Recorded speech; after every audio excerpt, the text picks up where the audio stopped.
queridos irmãos, queridas irmãs.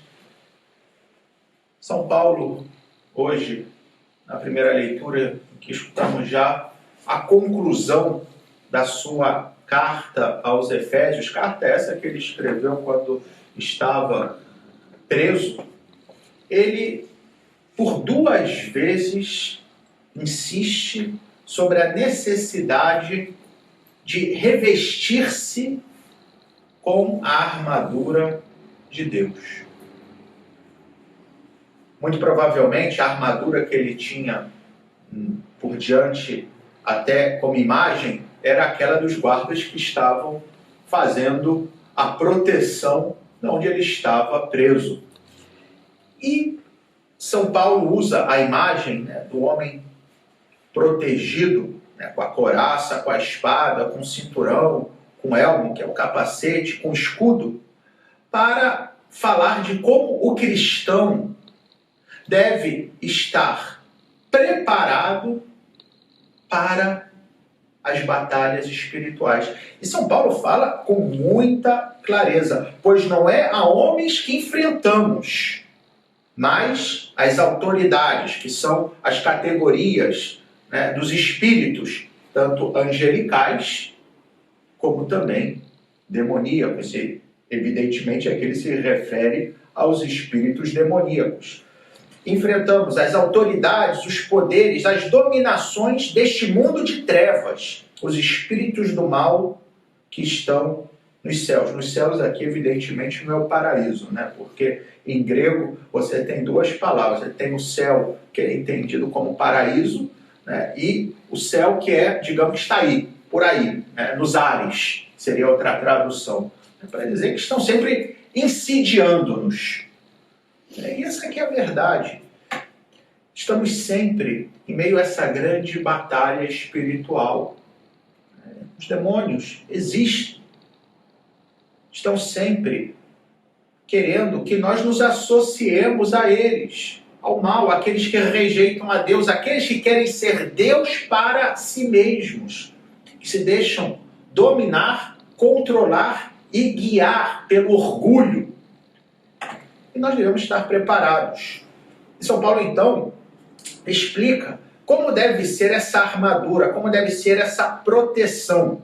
Ele diz, em primeiro lugar, estar com os cinturões da verdade, cingir os rins. Os rins eram considerados, na visão que não era ainda muito científica, digamos, mas era considerado na concepção daquele tempo como o lugar aonde as paixões se manifestavam.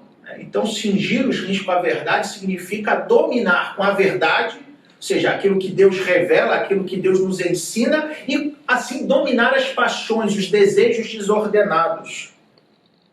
Depois diz de revestir-se com a couraça, ou seja, a proteção do peito, que são essas placas que usavam os soldados antigamente, da justiça. O que é a justiça? É dar a cada um o que é devido, é ser justo, é saber reconhecer aquilo que são os meus deveres e, sobretudo, os direitos de cada um daqueles que estão diante de mim. Depois, calçar os pés com a prontidão para anunciar o evangelho da paz. Ou seja, está com esse calçado que nos deixa ágeis.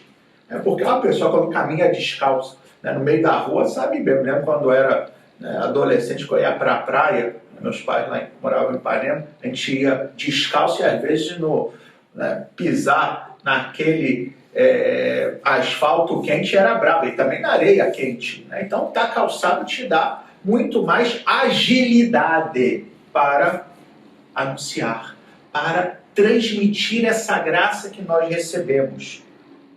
Depois, o escudo da fé, para se defender dos dardos inflamantes do diabo, ou seja, as tentações, aqueles pensamentos ruins que todos nós temos.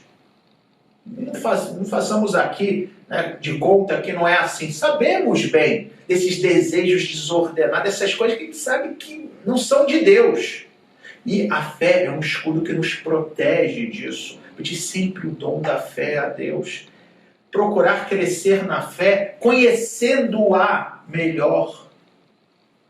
Depois, tomar o capacete da salvação, ou seja, estar com a nossa mente protegida com essa realidade de que Deus nos ama, que é misericordioso, evitar assim as minhocas, né, dos pensamentos que às vezes podem nos levar ao orgulho, achar que a gente não tem jeito, achar, né, que o meu pecado não tem mais, eu não tenho como superar aquilo, né, que a gente é tão orgulhoso que acha que o nosso pecado é maior do que a misericórdia de Deus.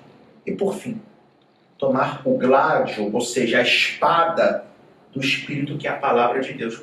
É com essa que a gente vai enfrentar. Agora, para ter esse gládio na mão, essa espada, eu preciso ler a palavra de Deus, né? Então ter também essa proximidade cotidiana com a leitura da palavra. E assim eu vou ser um verdadeiro soldado de Cristo, preparado para a guerra e sem temer, porque o Senhor que me lidera, que me guia e que luta comigo é mais forte do que todas essas forças das trevas. E por isso mesmo que nós reflitamos também sobre aquilo que escutamos no Evangelho de hoje, quando Jesus se lamenta daqueles de Jerusalém que não quiseram acolher a salvação que ele ofereceu. Jerusalém, Jerusalém, tu que mata os profetas que te foram enviados. E quando a gente não vive como Jesus nos ensinou, a gente está matando a presença dele na nossa vida, porque o pecado não é outra coisa, senão botar um obstáculo. Senão, em certo sentido, crucificar novamente Jesus. Quantas vezes eu quis reunir teus filhos como a galinha reúne os seus pintinhos, essa cena, né, tão assim entranhável da galinha, né, que está sempre com os pintinhos ao redor. É assim que Deus quer estar conosco. Portanto, que possamos nos revestir dessa armadura de Deus, que possamos lutar contra as insídias do inimigo, mas, sobretudo, que tenhamos sempre essa abertura de coração para que não nos afastemos dessas asas de Deus que nos protegem, que nos guiam e que nos levarão para a salvação eterna. Louvado seja nosso Senhor Jesus Cristo. Para sempre seja louvado.